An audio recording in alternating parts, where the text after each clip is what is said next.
What's up, everybody? Welcome to Are You Down with LPT, the podcast where agents like you share their stories, experiences, and insights to help each other level up and thrive. In every episode, we're diving deep into the real-life challenges, wins, and lessons from the front lines. Whether you're a seasoned pro or just getting started, this is the place to connect, learn, and grow together. So, if you're ready to get down with LPT and take your game to the next level, let's jump in. Welcome back to Are You Down with LPT? Today, as guest, I'm here with Dane Eischeid. Am I pronouncing that right? That's right, yes. Yeah, okay. Eischeid. You hit it, man. It took me a while, but Eischeid, the Scheid part was Yeah, I always tell people when they butcher my name, it's like if you're nervous at something, you're like, I shied away from doing that. Yeah, good. So, all right, that'll help me remember. Eischeid. But hey, Dane, great to have you here. We're going to talk about a little bit about who you are and then talk about Lower Mortgage and just our partnership there, just so, legacy agents and their clients can kind of understand what that is. But why don't you start, just kind of tell us, just about yourself. Who are you? Sure. So from like a mortgage standpoint, I got into mortgage back in 2011 out of college. I went to a career fair with Wells Fargo. And at that time, lots of refinancing was being done because that's when after the housing collapse, things started ramping back. Yeah. So they needed a lot of people to be able to work refinancing and just leads in general. So I stepped into the Wells Fargo call center and I did that through 2018, gained tons of experience, did loans all across the nation. And then in 2018, I decided I really wanted to become more of a local networking type based lender. So I moved into retail lending in 2018 and here I am. Yeah, great. Who was that with in 2018? I originally started with home services lending, Gotcha. which had kind of ties, with Iowa Realty and Berkshire. So did spend about 2 years with home services lending in a real estate office, and then really decided to kind of pivot and move with a company that had even more opportunities for programs and products. Yeah. And I was with New American Funding up until deciding to do the Lower Mortgage. Until a couple months ago or a month or however, not even that long. I don't know when the official first day was, but, talk about a little bit, for agents that are not familiar with Lower Mortgage and maybe why you decided on Lower Mortgage and a little bit about that company. Sure. So after, much conversations with many different mortgage lenders, I thought Lower is going to be the best fit for myself. And a big reason for that is really looking to help any type of client, whether it's a first-time buyer that may need some down payment assistance, or it's an investor that's looking for a more streamlined approach with financing and buying rentals. We just have so many different products and programs to put people into homes and look for ways to say yes and not no. Mm-hmm. So that was a huge reason for Lower Mortgage. And after meeting the leadership, it really just meant to me after meeting them, actually meeting the owner from like the first time I flew to Ohio and met them, I just got a really good feeling of Lower Mortgage. And so here we are. Yeah. We're off and running, right? So talk us a little bit, what made Legacy and Lower, kind of a good fit for each other. I believe the biggest thing that I thought was a great fit between Lower and Legacy was just the opportunities, as mentioned, is trying to find ways to say yes to clients. Yeah. Today with, where mortgage rates are and some people a little bit more concerned with housing payments or affordability, is just really finding a way to be able to get people into homes and helping them achieve success with homeownership. Yeah. And I know for you, IFA's been a huge part, and that was you were looking for a company to partner with. You wanted to make sure that partnership with IFA was still there. But IFA's not the only, first-time home buyer programs. Correct. You talk about some of these programs that, Lower has or that you're excited about. Are there some things that you're excited about? Yeah, absolutely. So Iowa Finance Authority, definitely very important loan product here in the state of Iowa, but not everyone's going to qualify for that. Mm-hmm. There's, income limits or maybe credit score challenges. So one really cool thing about Lower is we have a mix of almost 5 different down payment assistance programs to help people to get people into homes. And we did just roll out a 1% down conventional loan program with a 2% grant, which is really huge. Yeah. So that could be a great product for a first-time buyer that's not looking to take on that second mortgage with that 2% grant option, 1% down conventional. Yeah, I think as our agents, our agents' minds many times go, okay, IFA down payment, we need, But I think if they can connect with you and give the scenario, IFA might be a great fit, but I think there's a lot of other opportunities, right, that Lower might have for their clients. Absolutely, yeah. So we're excited about the partnership. If you look across what's going on in the real estate industry, you see real estate companies and mortgage companies partnering, and you see it with Zillow. Now they got Zillow Home Loan and, Redfin and Rocket. Sure, You can kind of go down the list. And so I believe that was important for us. One of the things that we want as our company is kind of stay in the forefront of where the industry is heading. And this partnership is something, we're super excited about, and having Legacy and Lower partner together. We're doing that, I think, in a lot of ways. I'm just kind of throwing this out here, but you talk about our Movoto program and Realtor.com program and some other things. How important do you think that can be? Yeah, I think that's huge. And that's I guess that was a big driver of Lower Mortgage as well, as them being on the forefront of how consumers are interacting nowadays, with people starting online. I think it's extremely important that, and why we're seeing some of these big companies partnering or having a real estate generating platform, is they're trying to get to the consumer first. And I think that's so incredibly important, is trying to get to that consumer first and educating that consumer, as they are starting a lot online. And we've discussed that before, the percentage of people that may find their realtor or lender online. I mean, it's just continuing to seem like it's growing even further and further year after year. Yeah, we talked about, we had training, you were on that last week, but where over half the people are starting their search online. 22% of agents are finding their agent through a real estate portal. And so that could be Zillow, it could be Movoto, Realtor.com, all the ones we mentioned. But it's why people are living in this space. And so Lower Mortgage, had to be a year ago or so, bought Movoto. And Movoto now one of the top 5 portals. And, for us, we partnered with Movoto for several years now. We have, I don't know how many agents were on that training, probably close to 50. 50 of our agents that are, in the Movoto space, which is, a large number. And so to have that partnership, I think, is amazing for us and for you as well. And most importantly, for our clients. So we're excited about it. Yeah, I think it's really exciting. And one thing that was really cool about Lower compared to, Zillow and Zillow Home Loans is Zillow Home Loans is just an internet call center loan officers, whereas Lower really understands the expertise of local lenders, and having that partnership with local realtors that they're looking for, not to send these to like a call center to work these leads, but an actual specialized local lender that understands the market and the down payment assistance program. So that was just another really solid point for me to make that decision, saying, hey, Lower's they really know where things are going here moving forward. Yeah, we're here, we're in Des Moines. I could go walk and, walk in your office, chat with you, meet you for coffee, whatever it might be. You are here in Des Moines and know the market, know what Iowa Finance Authority, obviously, great example of that, the programs that work here in the state of Iowa. So I think that's a big deal. Transition a little bit, let's make this very practical for our agents listening right now. How can I, as an agent, utilize you and Lower? Really, I think getting to me as early as process, whether that's you have someone that's ready to apply, great. I'd love to jump on phone calls or meet someone right in person if that works for their schedule, Zoom calls, whatever it be. So if someone, a realtor of yours has a first-time buyer, someone that's bought multiple homes, love like an introduction, some sort of an idea like what they're looking to achieve this buyer. And that can be a phone call, text, before they're ready to apply. Whatever works, or they just need to just discuss a scenario. Hey, here's what's going on. What do you think would be good product for this person? Yeah, just anything.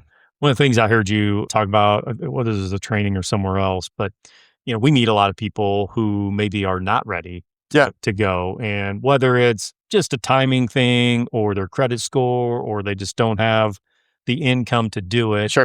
How can you help agents as they have that buyer that's just not quite sure they can afford it or they're ready to go right now? Yeah, applying for a mortgage is a big step for a lot of buyers, and I think one thing is the commitment. They're afraid of maybe their credit's going to get pulled. It's going to hurt their credit scores. They may not understand the documentation needed. So really, what we'd like to look at doing is maybe a pre-qualification, maybe a soft pull on credit that doesn't have any inquiries on credit report, doesn't impact their credit scores by any means.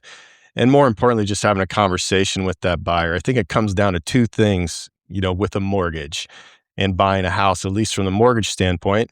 What is my payment? What does that compare to rent? And how much money is this going to cost me to do? Mm-hmm.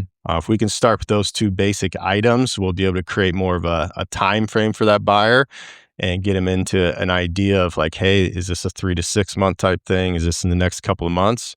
What I've found over the years, a lot of buyers write themselves off and they may not know it's actually achievable until they talk to a mortgage lender. I think that's so key. People don't know what they can. And you can help them. I think you can help them get to where they need to go quicker than they would probably on their own, right? Yeah. Like, well, hey, my credit score's no good or I have no money. And, like you said, they write themselves off. But I think getting them in touch with you and coming up with a game plan is a huge first. Yeah. And I think with step. the credit score, you don't always have to have like a above 700 credit score. There's tons of products and programs out there. We have access to, great credit simulators that will tell us, hey, if you were to do A, B, C, your score is going to be this amount in 2 to 3 months, and allowing us to run those credit simulators, working with those customers and actually creating a more solid plan than just keep them guessing. Yeah. Communication is huge. It's huge in the real estate space. It's huge in the mortgage space as well. I think one of the complaints agents have often is like, don't know what's going on or don't hear something. What does that look like? What does communication look like for you with an agent once they've connected a client? Sure. Yeah. Communication is huge, especially with developing, relationships and keeping those relationships intact. So from a communication standpoint, I like to communicate. I ask people, do they want phone call updates? Do they want text updates? With the pre-approval, one thing I always do is making sure I'm sending out what's called like loan worksheets and loan scenarios to the realtor that's going to break down how to submit an offer, if there's any seller concessions needed. Let's say that's for a buyer that's more ready to write on a house and looking good from the pre-approval standpoint. Now, if it's someone that's credit score maybe needs a little bit more work, is just giving them that breakdown time frame, what documentation is needed from the customer, and just continuing to check in with that customer, and also asking the agent if they're having any success. If a buyer might go MIA and I might need some help. Yeah, I think that's great because sometimes we don't hear from them, but they might actually been talking to the lender, yeah. or vice versa. Yeah. Like, well, I haven't heard from this client in a while. Well, I've been showing them houses for 2 weeks, and Yeah. So just because they go MIA does not mean. Yeah, and I think, if we can ask the customer up front, both the realtor and lender, hey, is it okay if we communicate as a team? Can we do like joint emails? Is that okay if I CC the realtor in because we're working as a team here? Or can we, if you prefer text, can we do a joint text with your real estate agent or your mortgage lender so everyone's on the same page? Yeah, that's good. That's good. I like that. We as agents, we don't work normal hours. Yeah, of course. We show evenings, weekends. Like for you, like let's say I'm showing on a Saturday and I got this guy, he needs to get approved or we want to see a payment. Like, what does that look like on your end? Yeah. Availability and all that. I mean, I don't work normal hours either. And when people ask me how many hours to work a week, I'm like, man, I can't. 1 week. That's really hard to determine. Yeah. So my cell phone obviously goes everywhere I go. Kind of feel naked without that, but I bring my laptop everywhere I go so I can update pre-approval letters on the go. Weeknights, I'm available. Weekends, and if I'm not able to take that call right away because I do have kids myself, I will always text and say, hey, I'll be available at this time, or is there anything I can do quickly for you? But I do understand realtors work, long hours. You're not 9 to 5 type employees, so I'm staying available as well. Yeah, we appreciate that. It's so important for us because, especially as market picks up, and September, October coming here, we expect good market. We're on the go, we're ready to go. We don't want to hold back, waiting for an approval. So I knew that about you, so just wanted to reinforce that for our agents here. When we hand a buyer off, what does that look like on the buyer's end? as far as communication with you, the process, just so we can better Sure. understand that. Yeah. So I guess when a buyer is handed off to me, I always prefer if I can get on a call with that buyer, whether that's 5, 10 minutes, just to learn a little bit more about their goals rather than someone just, blindly filling out an online application. So if a realtor does have a need or a client has a need for financing, it'd be great if they can introduce me through like a text or just say, hey, Dane is going to follow up to kind of have a consultation. What I have found is if someone's just filling out an application online, then it's just sometimes it can be just troubles to get back a hold of that customer, right? As for speaking with the customer, the flow of how things work in a perfect world is we're going to be doing the soft pull on the credit, making sure everything looks good on credit. And then we're going to move right to income verification. Any pre-approval that I want to send out to a realtor or a client, we want to make sure it's hopefully fully verified with income, like income's checked out, credit looks good, and we've got our assets verified. Yeah. Yeah, that's great. We talked about some of the down payment assistance programs, like other programs maybe that we would want to highlight here. Sure. Yeah. So the down payment assistance, we'd have plenty of those. Like I mentioned, up to 5 products. We have the 1% down lower program with the 2% grant, which is huge. If we're working with any self-employed borrowers, we do have access to what's called non-QM mortgages. That means we can fund loans without tax returns.